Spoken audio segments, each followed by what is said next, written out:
I'm going to kind of jump right off of last week when I spoke at the masses and preached and talking about how the early church really, a major focus that they continued following the example of the walk and journey to Emmaus was to join Jesus, remember what he did with those two disciples, to show them how the Old Testament and all the ways the prophets foretold his coming and his passion, death, and resurrection for the salvation of the world. And so they continue to do that. I talked last week about how not only just Peter, we heard his first homily start yet last week and continue. We heard the end of it this week, right at Pentecost. But St. Paul in his first homily, so to speak, in Acts chapter 13, they both do the same thing, refer to Old Testament scriptures being fulfilled in Jesus Christ. The one that ties the two together, Psalm 16, it was our responsorial psalm last weekend, where there's this prophecy about the one who will not know death. No, they won't know corruption. Their soul won't know corruption.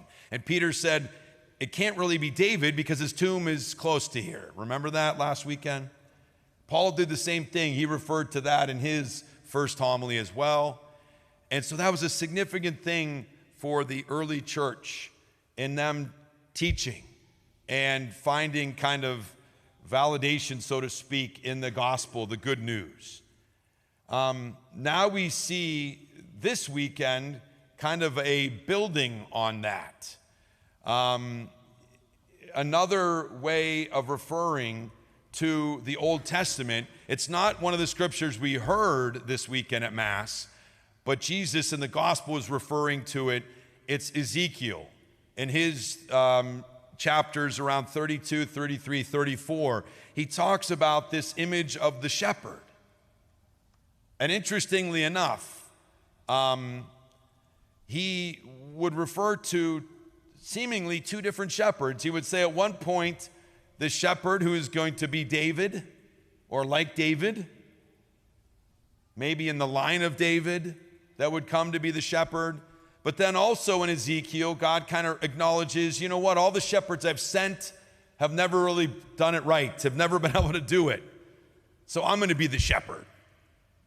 In Ezekiel, we hear God kind of prophesy and say. And so then we could say, whoa, maybe there's two shepherds Ezekiel's talking about. Well, then Ezekiel 34, he says there's going to be one shepherd. So he kind of clears that up, okay? So the Jewish people, in a similar way that they struggled to figure out that Psalm 16 talking about David's soul never knowing corruption even though he died, and trying to understand what that meant, a bit of a conundrum for the Jewish people of the Old Testament. Now we have Ezekiel's challenge. A shepherd that somehow is going to be in the line of David, but also God, and only one person. How is that possible? You'll never guess the answer, right? So the good shepherd, so that's the significance of Jesus saying, I am the good shepherd. And that we celebrate as Christians and Catholics, he's the answer. He solves the mystery. Amazingly, he's true God and true man. We say it at every creed. But he's one person. Or what do we say? Two natures. Let's get technical, right? One person, two natures. Human nature, divine nature.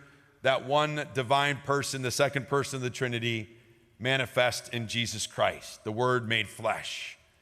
He's the good shepherd. That's the answer that the early church was helping. These are the mysteries of the Old Testament, thousands of years of prophecy that Jesus and the church was helping the people understand. And that's why they were teaching and emphasizing these points. So let's continue to share that truth with each other, with the world, and give thanks God that we're able to have that faith to know that answer that is Jesus Christ, the Good Shepherd. Secondly, I just want to mention that I started with the kids talking about the sheep, the shepherd's voice. And the interesting that really struck me this year in reading the first gospel. Remember, the fourth Sunday of Easter every year, it's one of the gospels from John this Good Shepherd discourse, so to speak, right? So we heard one of the more lengthy ones this year. So remember the flow of the Easter season, just to step back, the big picture again. So we always hear the empty tomb on Easter Sunday. We always hear the appearance of Jesus to the apostles in the upper room from John's Gospel on Divine Mercy Sunday, the second Sunday of Easter. The third Sunday, we always see another one of the resurrection appearances. This year, we heard Luke's version of the journey to Emmaus. The fourth Sunday is always the Good Shepherd. And then fifth, sixth, and seventh are discourses from the Last Supper, Jesus kind of preparing the apostles for himself to leave. And it's our kind of way to prepare for Pentecost ascension. Okay? So that's always the big picture. So, but this idea of the shepherd, and the thing that jumped out at me was Jesus clearly says that the sheep don't recognize strangers' voices. And in fact, they run from them. And that's the model that we're given. The challenge that we have as sheep is I don't know that we do that so well. The sheep are so in tune with the shepherd's voice, like I mentioned earlier in the Eastern culture, they would actually follow that shepherd. They say that a shepherd could go to a pen, that would have a bunch of sheep from different flocks, and he would do his whistles and calls, and those sheep would just come right out and follow him without having to do any, pushing or shoving or whatever. So that's the kind of intimacy and knowledge of the voice that the sheep are an example to us of. So the challenge we have is, again, every year that we meditate on this, do I know that voice of the shepherd? Am I like the sheep that don't go to the voices of the strangers? And our culture and our human family and our society so easily goes to the voices of the strangers. And we can't be like that.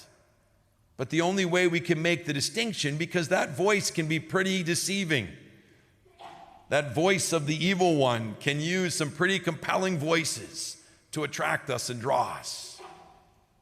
And so the challenge we have is every week, every day, growing in intimacy with the Good Shepherd. The more and more we spend time with him, we know his voice, the more and more those other voices are clearly strange. And the more we're not drawn towards them, but like the sheep of the image that Jesus gives us and true sheep and what they do, we run from those other voices. We avoid those other voices. We only go to the voice of the Good Shepherd, Jesus Christ. So let's let this image challenge us this year. Thank God that we know the voice of the shepherd. Pray that we can get more and more intimate with that voice, to know it so uniquely and lovingly and specially in our relationship with him, that we more and more are aware of these other voices that are strange, that are not the Good Shepherd, that are not of God, and that we want to run away from, because we only want to follow the voice of the Good Shepherd who wants to lead us to eternity.